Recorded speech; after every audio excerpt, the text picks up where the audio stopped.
I heard you played pickup with the new Cooper kid? Cooper Flagg?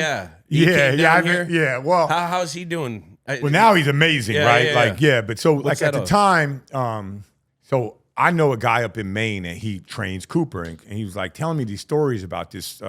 At the time, 13-year-old playing against the UMaine guys, and he would struggle for like 12 minutes, and then for the last 30 minutes of the scrimmage, he would start to dominate. I'm like, man, get the fuck out of here! No way a 13-year-old is better than D1 players. It's just that's not true. You can't tell me that you're building up your guy.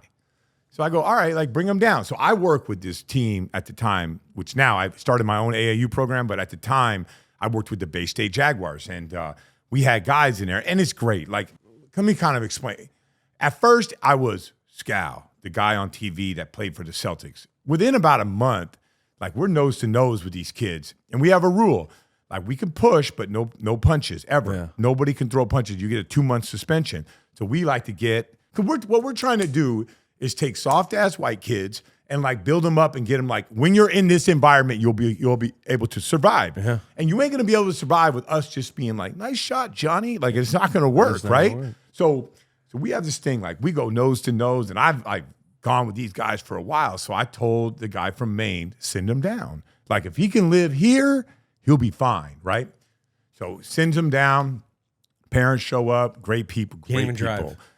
Drove from Maine. Like it's 4.5. He's 13. No, with the parents. Yeah, 4.5 hours. Gets out of the car. I go, you need to warm up. He just like put on his 2 knee braces. Right. I'm like, all right, man, let's go. So first possession, he goes to the right and he pump fakes. And let me give you a little bit of a background here. Like I brought in some other kids, and they were not about that. And the guys who I played against were killing me about bringing in these other kids, right?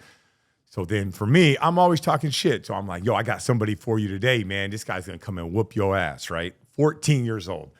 And they're like, man, no way. And I go, it's kid Cooper Flagg. And they're like, I heard of him. But nah, man, no one can come in here and on day one survive in this environment. When we got the music cranking, we play games where you can only have the ball in your hand for 2 seconds. You have the shot clock in 8 seconds. So we're doing all these things to mess people up. All right. So he comes down, he dribbles right. He pump fakes. He throws it up off the backboard. He goes up with the left and he dunks it, right? The gym was silent. Like you can hear a pin drop in the gym. And I'm like, ooh, I got some motherfuckers for you now, right? So I give him a chest bump, and then we just start going. It was one of our best days, but he survived. Guys in the gym were 17, 18, 19.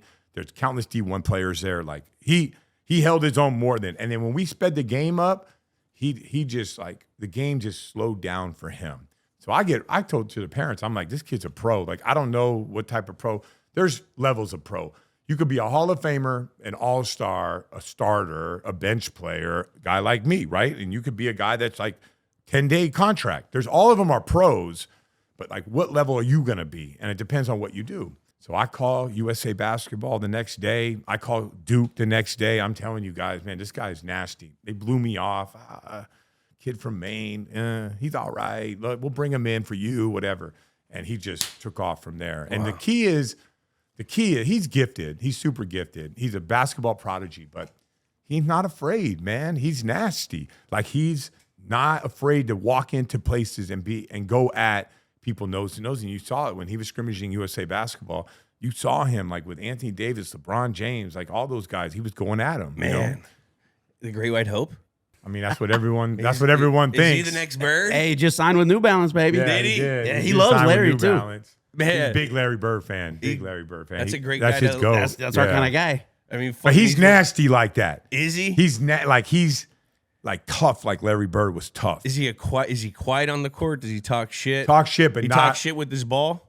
That's he like, talks shit. He talks shit like after like something. No, he's always talking. He's always talking. Yeah, I mean, he's always chirping. Yeah, you know, and he got that fire. Like, you know, when we went in there, I went up to Maine. I think it was 2 years ago now, and we scrimmaged, and we got him the first day. You could tell he walked in, he wasn't talking to nobody. He was coming in, he tied his shoes, he's ready. He was not laughing. He was not joking, and he murdered us. Yeah. So we'll see. He'll be 1 year at Duke. Good chance he'll be a number 1 pick, if not a top 3 pick. And then, then there's that. Then the league is a different animal, right? Yeah. It's like there's so many different levels of players in the NBA. And we'll see what he becomes. But he's a worker. He's tough. He's gifted. He's got a great environment, great family. I hope him that he like whatever he could become. I feel like he'll maximize his potential. That'll be, it's going to be so fun to watch because I always like watching the guys that are these hype guys. Like he's got hype. Mm-hmm. I mean, we're talking about him. He's not even in college yet. Yeah. So like these hype guys, and it just makes you. It brings you a little attention to that area, You're like, oh, I want to see what this guy does. Is he going to live up to it, or is he going to believe it? Yeah. Maine hoops, baby. Maine. Like there's, like you can't name 4 NBA players from Maine. You can't name one really outside of Cooper. It's just not an environment for that. It's just not. It's just that makes it more impressive. It's beyond. It's prodigy, and he's super gifted. He has a twin brother who was always like 40, 50 pounds heavier than him growing up and beat the shit out of him, right? And then he never backed down. He never cried to mom. He just kept going at him. Is the twin just as big? No, his brother now is smaller. Oh, I was about to say, geez. His brother played for me on my team White Mamba. He was good. He's a good player. Like, I think he'll go to UMaine. It's just like, but his, you grow up getting your ass whooped like by your twin brother. Like you just never think that you're good enough. No, even if you're gifted, you're just always going at your brother who's big, and it's like hard to beat those guys. You can't.